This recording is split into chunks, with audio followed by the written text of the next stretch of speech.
시간 하나님께서 우리에게 주신 말씀 구약성경 여호수아 11장 10절에서 15절까지 말씀입니다. 여호수아 11장 10절에서 15절 우리 저와 여러분이 한 절씩 우리 큰 소리로, 여러분이 작게 얘기하면 잘 안 들리거든요. 큰 소리로 교독하시고 마지막 절은 함께 봉독하겠습니다. 10절 말씀 봉독합니다. 핫솔은 본래 그 모든 나라의 머리였더니 그때 여호수아가 돌아와서 핫솔을 취하고 그 왕을 칼날로 쳐 죽이고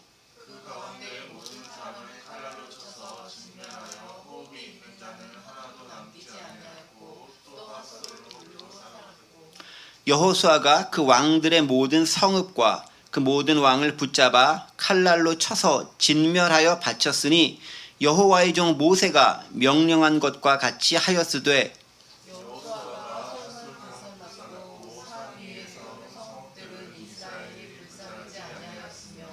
이 성읍들의 모든 재물과 가축은 이스라엘의 자손들이 탈취하고 모든 사람은 칼날로 쳐서 멸하여 호흡이 있는 자는 하나도 남기지 아니하였으니 여호와께서 그의 종 모세에게 명령하신 것을 모세는 여호수아에게 명령하였고 여호수아는 그대로 행하여 여호와께서 모세에게 명하신 모든 것을 하나도 행하지 아니한 것이 없었더라. 아멘. 네. 여호수아 11장에 있는 말씀 함께 은혜를 나누려고 하고요. 또 오늘 말씀과 더불어서 이제 가나안 북부 지역도 이제 마무리가 되게 됩니다. 다음 시간부터는 이제 전반적인 그 의미 요약 정리하는 거 이런 시간을 좀 갖도록 하겠습니다. 지난 시간에 했었던 말씀들 잠깐 좀 되돌아보도록 하겠습니다. 지난 시간에 핫솔 왕 야빈이 가나안 북부 지역에 있는 여러 성읍들의 사신들을 보내서 함께 모여서 싸우자 해서 가나안 북부 동맹을 결성하는 장면 우리 함께 살펴보았습니다.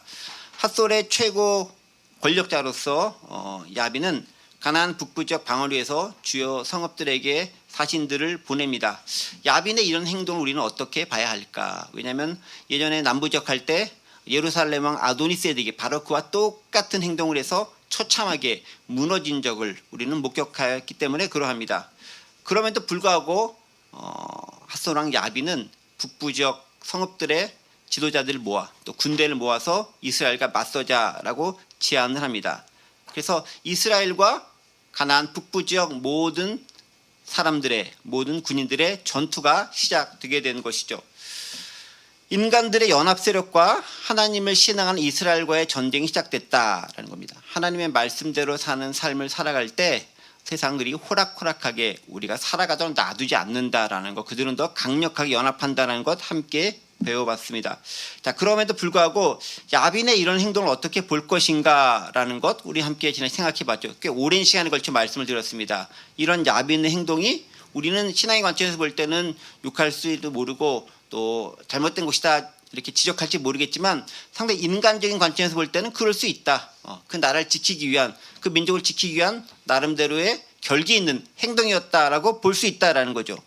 그러나 그것이 성경을 믿는 우리의 신앙적인 관점에서 볼 때 용납되어질 수 있느냐, 그건 또 다른 문제다. 그래서 지엽적인 것과 거시적인 것 사이에서 우리는 어떤 관점을 취해야 할 것인가에 대해서 지난 시간에 좀 길게 말씀을 드렸습니다. 다 기억하시라 믿습니다. 그럼에도 불구하고 하나님은 어떤 분? 결국 약속을 지키시는 신실하신 분이시다. 그리고 그 약속을 지키기 위해서 모든 역사를 이루어 가신다. 그리고 약속을 지켜지는 과정 가운데서 여러 가지 희생이 있을 수도 있다. 그러함에도 하나님은 그 모든 것 가운데서 궁극적으로 선을 이루시는 분이시다라는 것을 믿고 나아가는 믿음, 그게 우리에게 필요하다라는 것 우리는 함께 생각해 봤습니다. 자, 그렇게 하나님께서 함께 하신다는 말씀을 가지고 이스라엘 백성들이 가나안 북부 연합군과 진을 쳤을 때, 즉 적과 대진하에 섰었을 때 그들의 마음은 두렵고 떨릴 수밖에 없었을 거다. 왜? 인원이 많으니까. 아무리 전쟁의 진까지 이겨왔다 할지라도 또 다른 전쟁은 어찌 될지 모르기 때문에 두렵고 떨리는 마음이 있을 수밖에 없다. 그런 그들에 대해서 하나님 뭐라고? 두려워하지 말라. 내가 너 함께함이라 라고 말씀하시면서 내가 이 전쟁을 너희 손에 붙이겠다. 내가 싸운다 라고 말씀하시면서 그들을 위로하고 격려하셨습니다. 그래서 하나님은 하나님의 방식대로 싸우시고 이스라엘은 뭐 했다? 마무리 작업, 점령을 하면 되도록 만드셨다라는 거죠. 마치 여리고성이나 아이성 2차 전투와 같이 하나님은 하나님의 방식대로 승리하게 하셨고 이스라엘은 그 승리를 쟁취하는 역할만 했다라는 것. 그래서 하나님은 아무리 인간의 연합세력이 강하다 할지라도 그보다 강하신 분이라는 것을 우린 지난 시간 말씀을 통해서 배웠습니다. 그게 섭리고 하나님의 은혜며 하나님의 능력과 권능이라는 것 함께 생각해 봤습니다. 자, 그러한 모습을 통해서 결국 이스라엘 백성들이 전체 가나안 북부 연합군과 싸워서 승리하게 됩니다. 그리고 오늘은 그 중에서도 특별히 핫솔, 즉 가나안 북부 지역의 가장 대표적인 성읍이라 할 수 있는 핫솔과 그 왕 야빈이 어떻게 최후를 맞는지 그 의미가 무엇인지에 대해서 잠시 말씀을 나눠보고 생각해 보려고 합니다. 오늘 10절 말씀 함께 보겠습니다. 핫솔은 본래 그 모든 나라의 머리였더니 그때 여호수아가 돌아와서 핫솔을 취하고 그 왕을 칼날로 쳐 죽였다라고 얘기합니다. 핫솔을 어떻게 설명하고 있습니까? 10절 보면은 그 모든 나라의 머리였다라고 얘기합니다. 머리였다라는 것은 간에 가장 수장이었다라는 거죠. 여러분 지도를 보시면 알겠지만 핫솔은 여러 나라들은 상당히 중간적 지리적으로 중앙에 위치가 있습니다. 혹시 지도가 있을까요? 네, 이 지도 좋아요. 네. 핫솔이 어디 있죠? 여기 핫솔이죠. 그 다음에 악삽, 마돈, 시므론 있고 위에 시돈까지 있고 이쪽 모든 지역을 다 모여가지고 메론물가에 모이잖아요. 그러니까 이쪽에 모여서 다 싸우게 되는 거죠. 그러니까 핫솔을 중심으로 동서남북으로 흩어져 있는 적들이 있었고 이 핫솔이 그 모든 것들을 통치한다고 하기는 좀 그렇지만 모든 것의 중심이 되어져서 이끌어 나가는 소위 말하는 대장 역할을 하는 것이 핫솔이었다라는 걸 우리는 알 수 있습니다. 그 핫솔과 이제 싸우게 되는 거죠. 다른 모든 적들과도 싸움을 했지만 다 이제 패하고 마지막에 핫솔이라고 하는 지역 그 성읍을 점령하는 순간 모든 거 전쟁이 끝났다라고 볼 수 있는, 즉 가나안 북부 전쟁이 마무리됐다라고 볼 수 있는 거예요. 그러니까 핫솔만 싸운 것이 아니라 다른 여러 지역들도 가나안에 싸웠을 것인데 그것들을 자세하게 기록하진 않았어요. 지난 시간에 말씀드린 것처럼 남부 지역과 중앙 지역은 조금 자세하게 여러 성읍들을 기록했지만 이제 북부 지역은 대표적인 지역 핫솔과 메론물과 전투만 딱 기록하고 마무리합니다. 비슷하다라는 거죠. 비슷한 패턴을 움직이고 있다는 것들을 발견할 수 있습니다. 자, 그런데 핫솔은 어쨌든 간에 이런 여러 지역들의 가장 머리 역할을 했다라고 보여주고 있습니다. 자, 그런데 영어로 된 부분을 좀 한 번 더 보도록 하겠습니다. 10절 말씀 영어로 뭐라고 되냐면요. 제 발음이 별로 안 좋아서 그렇게 하는데 여기죠. 하졸 has been the head of all these kingdoms. 이 모든 왕국들의 머리였다. 헤드빈이라는 말 쓰죠. 과거 완료형을 쓰고 있습니다. 영어 공부 시간 아니지만 과거 완료형을 쓰죠. 자, 그런데 10절 맨 처음에 여호수아가 그 모든 핫솔을 취했다. 왕을 쳐 죽였다라는 것은 어떻게 돼 있죠? 과거형으로 되어 있습니다. At that time, Joshua turned back and captured Hazor and put its king to the sword라고 해서 과거를 쓰고 있죠. captured, turned라고 하는. 그리고 과거 완료했죠. 그 말은 뭐냐면은 예전의 핫솔의 모습과 지금의 핫솔의 모습을 비교하고 있는 거예요. 그러니까 예전, 과거보다 더 전, 물론 이제 이 성경은 지금 과거형으로 기록되어 있기 때문에 과거를 쓸 수밖에 없겠지만 이거를 시대를 현재 좀 앞당겨 본다면 지금 핫솔은 어떻게 됐습니까? 무너져 멸망한 그런 상태가 되는 거죠. 그런데 그 전에 어떻다라는 거예요? 그 전에는 뭐라고 되어 있습니까?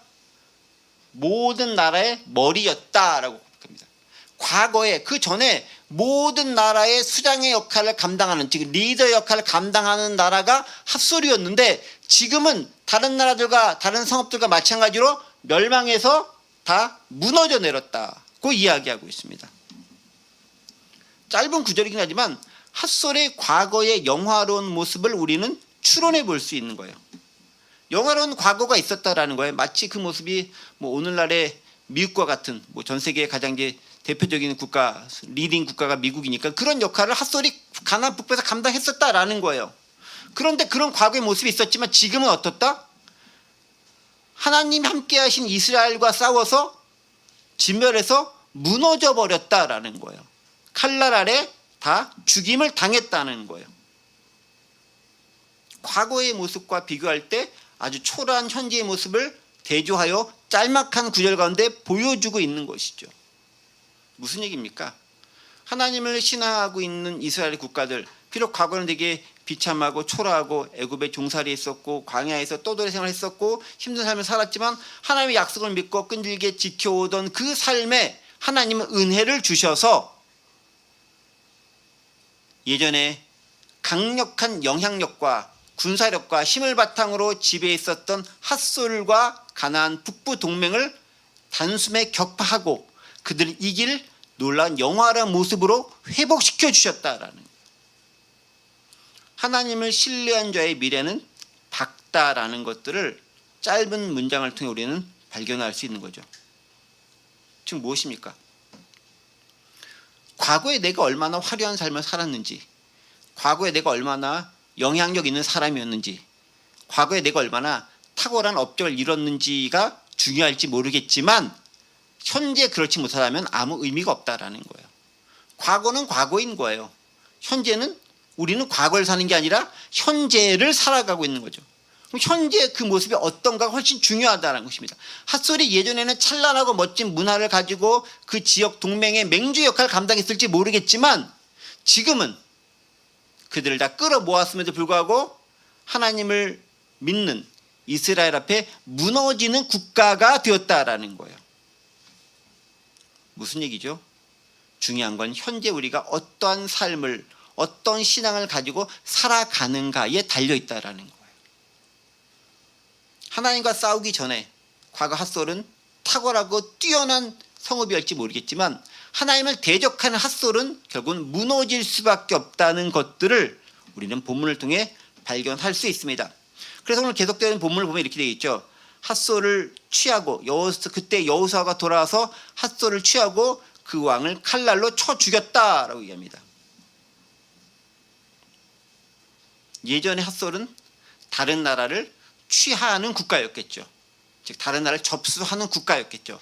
그런데 이제는 바뀌어서 그 핫솔이 취함을 당하는, 즉 캡처되는 국가로 전락했다라는 것입니다. 자만하지 말고 항상 하나님 앞에 순전하고 겸손한 자세로 서야 함을 오늘 본문은 우리에게 또한 말해주고 있는 것이죠. 영화는 그리 오래가지 않는다. 꽃은 그리 오래가지 않는다. 그러나 은은히 피어있는 하나님 앞에 깊이 뿌리박고 있는 그 나무가 결국은 승리하는 나무가 된다라는 것 우리는 본문을 통해서 다시 한번 발견할 수 있습니다. 자, 그런 핫솔의 모습과 더불어서 계속해서 이제 이어지는 말씀들이 있죠. 11절 보십시오. 그 가운데 모든 사람을 칼날로 쳐서 진멸하여 호흡이 있는 자는 하나도 남기지 아니하였고 또 핫솔을 불로 살았고 12절 여호수아가 그 왕들의 모든 성읍과 그 모든 왕을 붙잡아 칼날로 쳐서 진멸하여 바쳤으니 여호와의 종 모세가 명령한 것과 같이 하였다라고 11, 12절을 계속해서 기록하고 있습니다. 자, 11, 12절은 어떤 말씀이냐면요. 핫솔 왕을 비롯한 가나안 북부 동맹을 하나님과 함께 있는 여호수아와 이스라엘이 어떻게 차례차례 그 명령을 수행했는지가 기록되어져 있습니다. 여호와의 말씀대로 행했다라는 거죠. 그래서 12절 마지막에 뭐라고 되어 있냐면 보시면 알겠지만은 여기죠. 여호와의 종 모세가 명령한 같이 행했다라고 기록되어 있죠. 그러니까 앞에서 쭉 11절과 12절 상반절 하반절까지 언급된 내용들이 어떤 내용들이다? 하나님께서 모세에게 명령한 것을 그대로 여호수아가 들어서 따라했다라는 거예요. 여호수아가 뭔가 새롭게 한 게 없어요. 어떻게? 하나님께서 모세에게 말씀하시고 그 모세가 이스라엘이 요단강을 건너기 직전에 행했던 그 말을 그대로 따라서 수행했다라는 거예요. As Moses, the servant of the Lord, had commanded. 하나님 종 모세가 그 여호와의 명령을 따라서 수행한 것처럼 여호수아가 그렇게 했다라고 이야기하고 있습니다. 자, 그럼 어떤 순서대로 진행했는가? 첫 번째 11절 보면은 이렇게 돼 있죠. 모든 사람을 칼날로 쳐서 진멸했다. 뭘 했다고요? 칼날로 쳐서 진멸했다. 진멸했다라는 말은 뭐냐면은 싹 다 죽였다라는 거죠. 싹 다 죽였다. 칼날로 쳐서 진멸했다. 싹 다 죽였다. 헤렘을 상징해요. 헤렘. 다 바쳐서 하나님께 바쳐드렸다라는 것입니다. 그런데 어떻게 바쳤느냐? 호흡이 있는 자는 하나도 남기지 않게 다 죽였다라고 얘기합니다. 호흡이 있는 자는 하나도 남기지 아니하였다. 죽이긴 죽였는데 그래서 어떻게 구체적으로 표현하느냐? 호흡이 있는 자는 남기지 않았다라고 얘기합니다. 자, 생명과 호흡이 있는 자는 다 어떻게 했다? 죽었다. 호흡은 뭡니까? 살아있는 자만이 쉴 수 있는 것이 호흡입니다. 죽은 자가 호흡을 살 수는 없죠. 살아있어야 호흡을 쉴 수 있습니다. 호흡이 있는 자라는 표현이 왜 중요하냐면 단지 살아있다라는 표현이 아니라 호흡이 가진 상징적인 의미가 있어요. 어떤 의미가 있냐? 태초에 하나님께서 아담과 하와를 창조하셨을 때 어떻게 창조하십니까? 흙으로 지으시고 그 코에 생기를 불어넣으셨다. 물론 거기서 생기는 하나님의 기운, 성령의 역사를 해야지만 그렇게 쓸 때 그가 생령이 되어서 살은 영이 됐습니다. 생기를 불어넣었다는 말이 하나님께서 후 하고 호흡으로 바람으로 불어넣으셨다라는 것과 같은 표현인 거예요. 바람을 불어넣으셨다. 그 호흡이라는 것은 다른 말로 하나님과 인간이 교통하고 소통할 수 있는 도구가 되는 거예요. 그러니까 호흡은 생명을 상징하는 것이기도 하지만 또 다른 의미는 뭐냐면 하나님과 인간이 연결되어질 수 있는 중요한 통로이자 도구가 된다는 거예요. 그런데 어떻게 했다? 호흡이 있는 자는 다 죽였다라는 거예요. 단지 생명이 있는 자만 다 죽였다라는 것들이 아니라 하나님과 교통하지 못하는 자는 더 이상 호흡을 가질 필요가 없다라는 의미로도 우리는 받아들일 수 있는 거예요. 그렇다고 해서 예수 지금 믿지 않는 많은 사람들에게 너 죽어야 되니까 다 죽어라고 죽여야 된다, 그런 의미가 아니에요. 지금 이것은 뭐냐면 하나님의 약속대로 말씀하신 언약대로 가나안을 점령하고 그 땅을 차지하는 그 역사 가운데에서 해석되어야 되는 거지, 무턱대고 그냥 다 죽여 이런 의미로 받아들이면 되게 성경을 왜곡하고 곤란하게 할 수 있습니다. 그런 의미가 아니라는, 좀 거시적인 의미에서 볼 필요가 있다는 것 다시 한번 말씀드립니다. 자, 어쨌든 하나님과의 관계가 완전히 끊어진 자들, 하나님 관계하지 않는 자는 더 이상 호흡할 필요가 없다는 것까지 우리는 조금 더 확대 적용해 볼 수 있다는 거예요. 다른 말로 하나님과 소통하지 않는 자는, 관계 없는 자는 호흡이 없는 자와 똑같다라는 거예요. 내가 육신의 숨은 쉬고 있을지 모르겠지만 실제로는 숨 쉬고 있지 않고 죽은 자와 같다라는 거예요. 왜? 하나님을 믿지 않는 자는, 하나님에서 벗어난 자는 결국 죽음으로 갈 수밖에 없기 때문에 그렇다라는 거죠. 결국은 그 모든 것들을 상징적으로 드러내는 거죠. 호흡이 있는 자는 다 쳐 죽였다라는 말은 결국은 그 상징적으로 쳐 죽인 걸 통해서 하나의 관계가 끊어졌음을 보여준다라는 표현이라는 거죠. 그러니까 역으로 우리는 이렇게 생각할 필요가 있는 거예요. 다른 사람들이 호흡을, 하나님과 호흡을 가질 수 있도록 도움을 주어야 한다라는 거예요. 그들의 호흡이 끊어지도록 해야 되는 게 우리의 의무와 사명이 아니라 그들이 진짜 하나님과 호흡하고 살아 숨 쉴 수 있도록 도움을 주고 만들 수 있는 것, 그게 우리가 담당해야 할 일이라는 거예요. 그래서 호흡을 끊는 일이 발생하는 게 아니라 호흡을 연장시켜주고 호흡을 통해서 하나님과 만날 수 있도록 도움을 줘야 되는 것, 그게 우리가 감당해야 할 일이라는 것을 역설적으로 보여준다라는 거죠. 그래서 오늘 본문은 그러지 못한 자의 최후가 어땠다라는 것들을 보여줍니다. 자, 그 다음에 뭐 했죠? 핫소를 어떻게 했다? 불살랐다. 불살랐다. 불살랐다는 건 뭡니까? 더 이상 나중에 사용할 수 없을 정도로 만들어버렸다. 잿더미가 되게 했다라는 의미죠. 불살랐다는 것은 완전히 다 불살라서 하나님께 드려버렸다라는 거예요. 여러분, 번제가 가지고 있는 의미가 뭐죠? 번제가 다 태워드리는 게 제사법 중에 번제인데 싹 다 태워서 하나님께 온전한 헌신을 상징하는 게 번제예요. 불살랐다라는 것은 더 이상 사용하지 못하게 해서 완전히 다 드렸다라는 거예요. 이것도 진멸과 비슷한 개념이 있는 거죠. 다 불살라서 다른 용도를 사용하지 못하고 하나님께 바친 바 되었다라는 것을 상징하는 의미로 불살랐다라고 얘기합니다. 근데 어떻게? 여호와의 종 모세가 명령한 것처럼 철저히 여호사는 순종함으로 행했다라는 것입니다. 자, 그런데 저는 이 구절을 보면 조금 이제 반복적으로 나오지만 약간 헷갈리는 구절들을 좀 본문을 보다가 발견했습니다. 뭐냐면요, 성경 본문을 가만히 보고 있으면은 10절, 11절, 11절 또 뒤에서 이어진 구절 보면은 주어가 하나님께서 뭐 이렇게 하라고 했었을 때 여호수아가 따라 행한 것이 있고 이스라엘이 행한 것이 있습니다. 가만 보면은 약간 좀 차이가 나는 것들을 발견할 수 있습니다. 예를 들면 11절 말씀 보세요. 11절 여기 있죠. 그 가운데 모든 사람을 칼로 해서 진멸하여 호흡 있는 자는 하나도 남기지 아니하였다. 누가 했다라는 거예요, 이거? 누가? 한국말로는 주어가 안 나타나 있죠. 영어로는 주어가 뭐라고 되어 있습니까? Everyone in it, they put to the sword. they라고 되어 있죠. they는 복수잖아요. 누구겠죠? 이스라엘 군인사들, 이스라엘 의미하겠죠. 이스라엘이 그렇게 했다는 거죠. 그 다음에 they totally destroyed them. 그들이 핫소를 비롯한 모든 사람들을 진멸했다, 멸했다. 그렇죠? Not sparing anything. 어떤 것을 남기지 않아야 했다라고 얘기합니다. 여기는 누가 했다고요? 그들이 이스라엘이 했다라고 이야기합니다. 그렇죠? 그리고 근데 보세요. 핫소를 불러 살았다. 누가 살았죠? And he burned up 핫소르 itself. 여기는 he라는 단어를 쓰죠. they를 쓰지 않고 누가 불사는 거죠? 여호수아가 불사는 거죠. 여호수아가. 그 여호수아가 하는 거죠. 12절 말씀 보세요. 영어 공부 시간 같은데 보세요. 12절도 여호수아가 그 왕들의 모든 성읍과 그 모든 왕을 불살라 붙잡아 칼날로 쳐서 진멸에 바쳤으니. 불사른 건 누가 했죠? 여호수아가 했죠. 여죠. Joshua took all these royal cities and their kings and put them to the sword. 여호수아가 그 성읍들을 싹 다 잡았다. 혼자 잡을 수 있어요? 근데 여호수아가 했다라고 얘기합니다. 그 다음에 그들의 킹들 왕들과 그들을 칼에 놓여서 죽임을 당하게 만들었다. 그 표현이잖아요. 그러니까 여호수아라는 표현과 이스라엘이라는 표현이 반복적으로 등장하면서 때때로는 여호수아가 또 때때로는 이스라엘이 되게 섞여서 계속 등장하고 있습니다. 왜 그럴까요?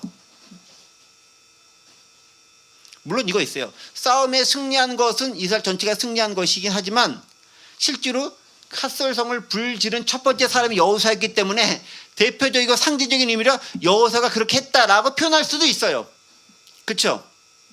불지른 건 여호수아가 내가 지를게 이렇게 첫 번째 저만했던 사람이 여호수아일 수도 있습니다. 그렇다 할지라도 그럼 불만 질렀다고 해야지. 죽인 것도 여호수아라고 얘기하잖아요. 뭐라고? 12절 보세요. Joshua took all these royal cities and their kings. 그들의 모든 왕들도 다 죽이고 그 모든 사람 그들을 싹 다 칼에 쳐서 바쳤다. 진멸했다라고 얘기하잖아요.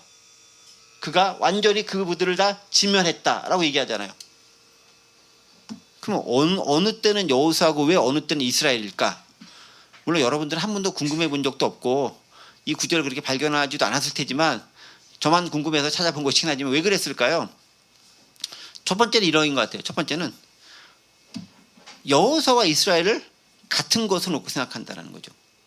여호수아가 곧 이스라엘이라는 거예요. 그 말은 뭐냐면 많은 본문들에서 리더십과 팔로우십이 별개인 경우가 많이 있어요. 리더는 나를 따르라. 추종자들은 거길 왜 갑니까? 이렇게 하는 경우가 있죠. 나를 따르라.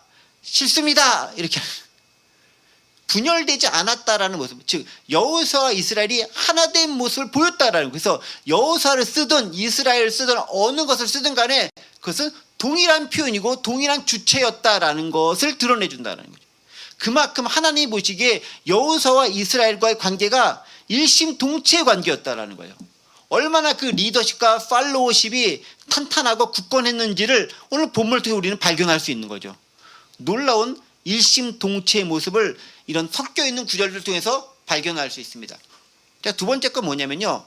그럼에도 불구하고 살짝 구별을 둔 것은 뭐냐면은 하나님께서 모세에게 말씀하셨고 그 모세가 여호수아에게 말한 것은 여호수아가 그대로 따랐다라는, 즉 모세의 또 다른 지도자로서 여호수아의 또 다른 지도자인 모세에게 여호수아가 이렇게 순종했다라는 것들을 대표적인 본보기를 들어서 표현해주고 상징적으로 드러내준다는 것입니다. 즉 여호수아가 했다라는 표현들을 가만히 보면 그 주로 어떤 장면이 나면은 하나님께서 모세에게 말씀하시고 모세가 그렇게 한 것을 그대로 여호수아가 받아서 했다라고 얘기합니다.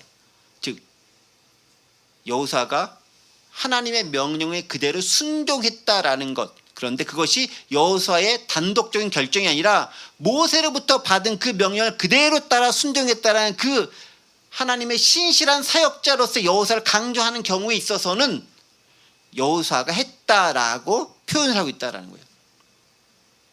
그리고 여호수아가 혼자 한 것이 아니라 이스라엘과 더불어 함께 했다는 것을 통해서 여호수아와 이스라엘을 번갈아 가면서 사용하고 있기도 하다라는 것입니다.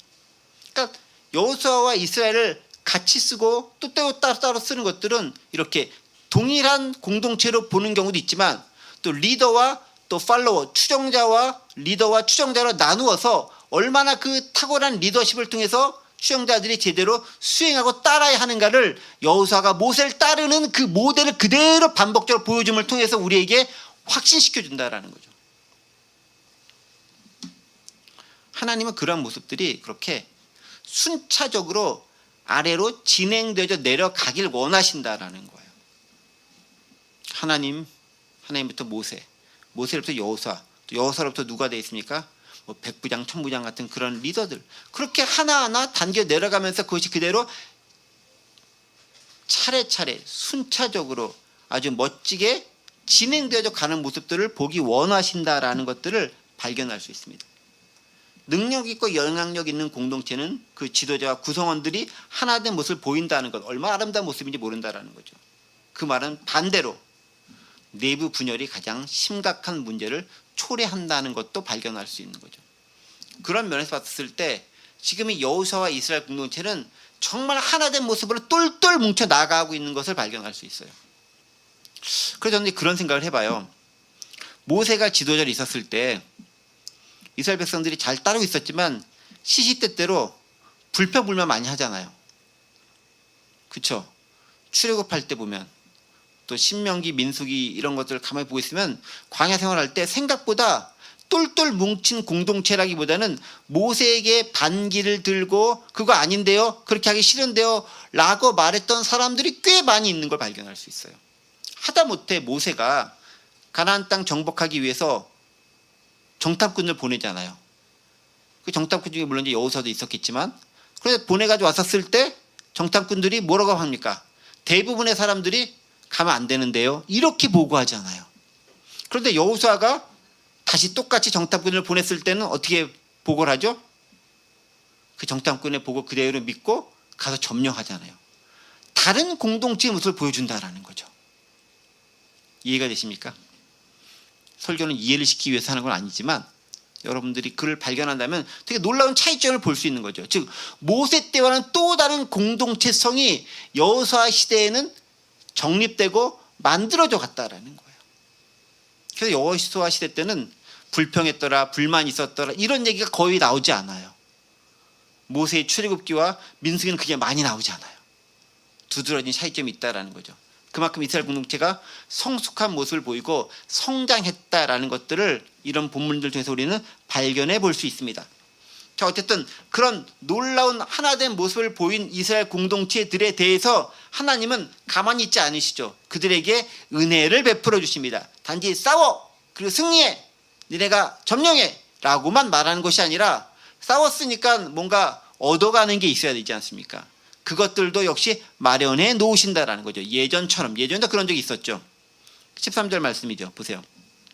13절, 여호수아가 핫솔만 불살랐고 산 위에 세운 성읍들은 이스라엘이 불사르지 아니하였으며, 14절, 이 성읍들의 모든 재물과 가축은 이스라엘 자손들이 탈취하고 모든 사람은 칼날로 쳐서 멸하여 호흡 있는 자는 하나도 남기지 아니하였으니 라고 기록되어 있습니다. 13절 뭐라고요? 여호수아가 핫솔만 불살랐다. 핫솔을 불사는 건 여호수아가 대표적으로 첫 번째 불을 놓았던 건 분명한 것 같아요. 여기도 핫솔을 불사는 건 여호수아가 불살랐다고 합니다. 그 나머지 성읍들은 어떻게 했다? 불사르지 않았다. 핫솔이라고 하는 큰 성읍이 있었고 그에 딸린 혹은 그에 부속된 또 그 주변에 있었던 좀 작은 다른 성읍들도 꽤 있었던 것 같아요. 근데 어디 있었다? 산 위에 있었다. 13절, 산 위에 세운 성읍들이라고 보죠. 그러니까 산 위에 성읍들을 세운 이유는 뭐냐면 상당히 군사적인 목적으로 성을 산 위에 설립을 하는 거예요. 가장 좋은 평지에 딱 세우면 좋은데 평지는 공격받기 쉽잖아. 방어하기 어렵다라는 거죠. 그런데 산 위에 있으면은 공격하기가 되게 어렵기 때문에 방어는 입장에서는 무척 유리해요. 그래서 성들은 다 하나같이 어디 있습니까? 주로 산이 있어요. 산 중턱에 산을 끼고 있어요. 그래야 방어하기가 쉬우니까. 그러니까 군사적인 용도로 다른 성읍들도 많이 지어졌다라는 겁니다. 그런데 어디만 불살랐다? 핫솔만 불살랐다는 거예요. 여호수아가 대표로 불살랐다는 거예요. 나머지 성읍들은 어떻게 했다? 그냥 냅뒀다. 물론 그 성읍들에 있는 다른 생명 있는 예를 들면 사람들은 다 죽였다라고 표현하고 있습니다. 근데 성읍에 뭐 사람만 사는 거 아니잖아요.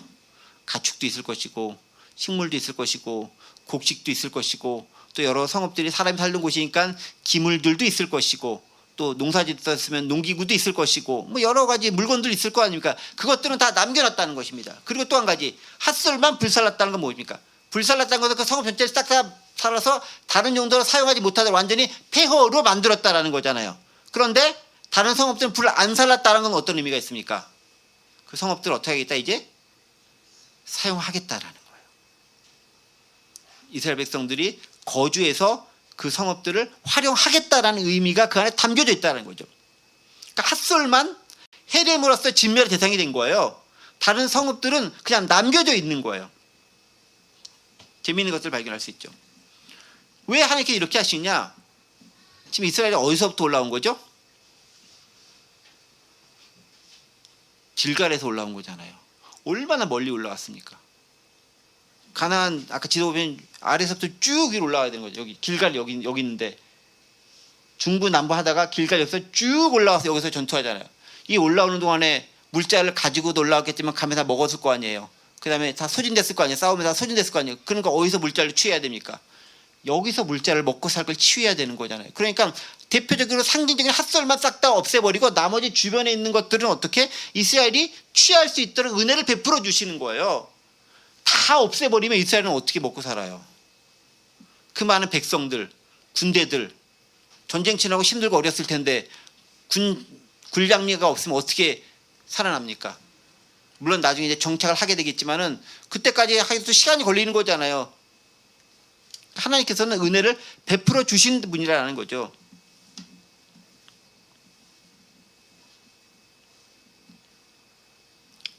이게 되게 여리고 남부 지역과 차이점이에요.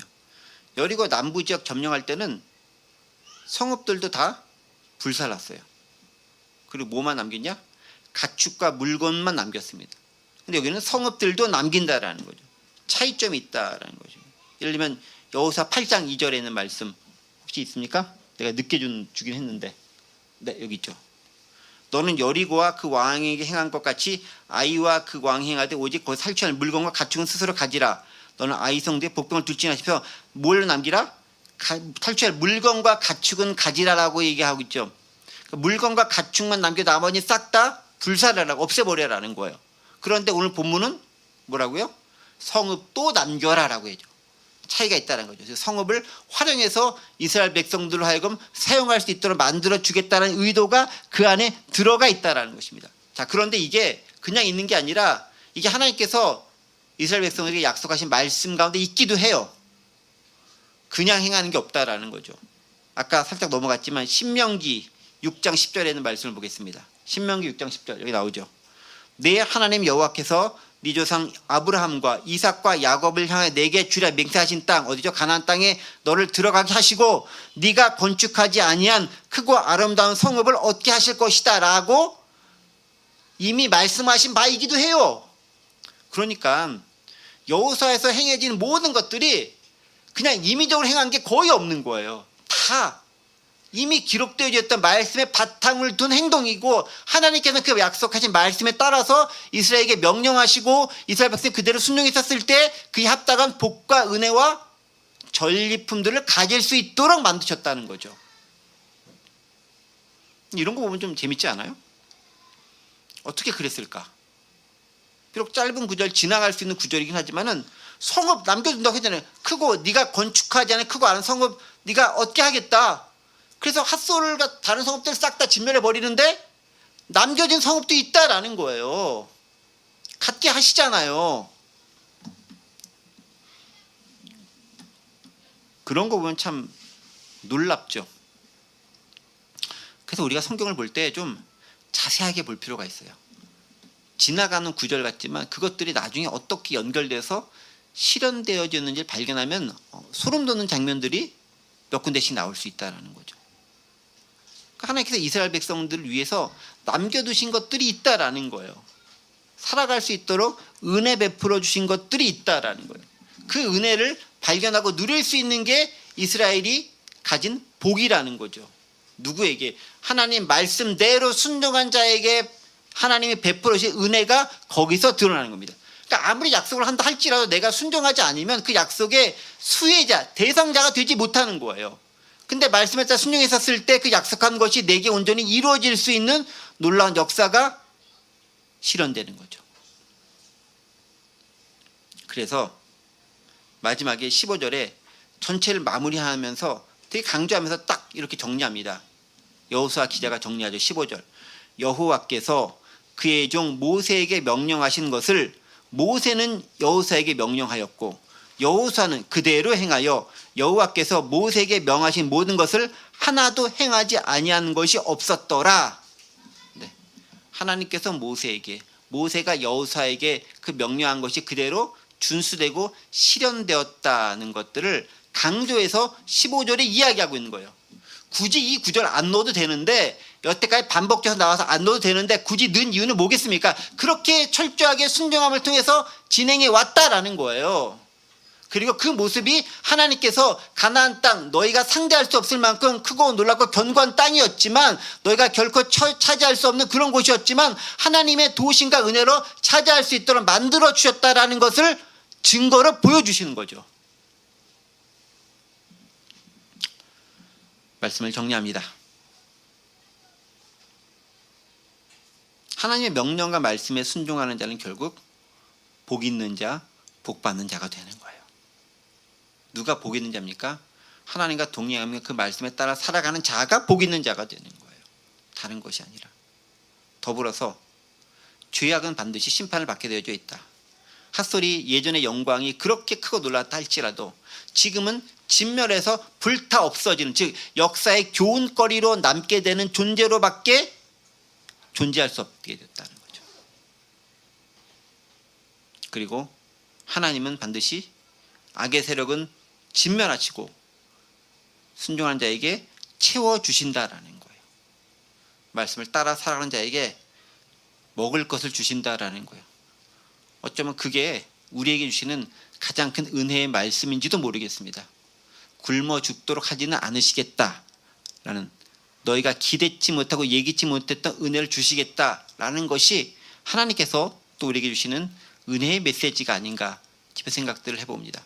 바로 그런 모습들 기억하시면서 세상에 나가 싸울 때 너무 세상의 강인함과 크고 견고함에 놀라 자빠지지 마시고 그보다 큰 하나님을 믿고 신뢰하며 말씀대로 순종해 나가는 것을 통해서 세상도 이겨내고 하나님이 예기치 않게 준비하신 은혜도 만끽하실 수 있는 저와 여러분들 되시기를 간절히 원합니다. 기도하겠습니다. 은혜와 사랑의 하나님 아버지 감사드립니다. 여호수아 가나안 북부 지역 점령의 말씀들 통해서 순종하는 자가 받는 놀라운 은혜를 다시 한번 발견했고, 아무리 세상의 악의 세력이 거대하고 창대하다 할지라도 하나님 앞에 무너질 수밖에 없는 부족하고 연약한 아주 작은 것들이라는 것 다시금 발견하게 되었습니다. 하나님 말씀을 거울 삼아 우리를 돌아보게 하시고 말씀해 주는 힘을 힘입어 세상을 용기 있게 담대하게 살아나갈 수 있도록 도와주옵소서. 말씀대로 순종하며 나가는 걸 통해 크고 놀라운 은혜를 체험할 수 있도록 도와주옵소서. 감사드리며 예수 그리스도의 이름으로 기도하옵나이다. 아멘.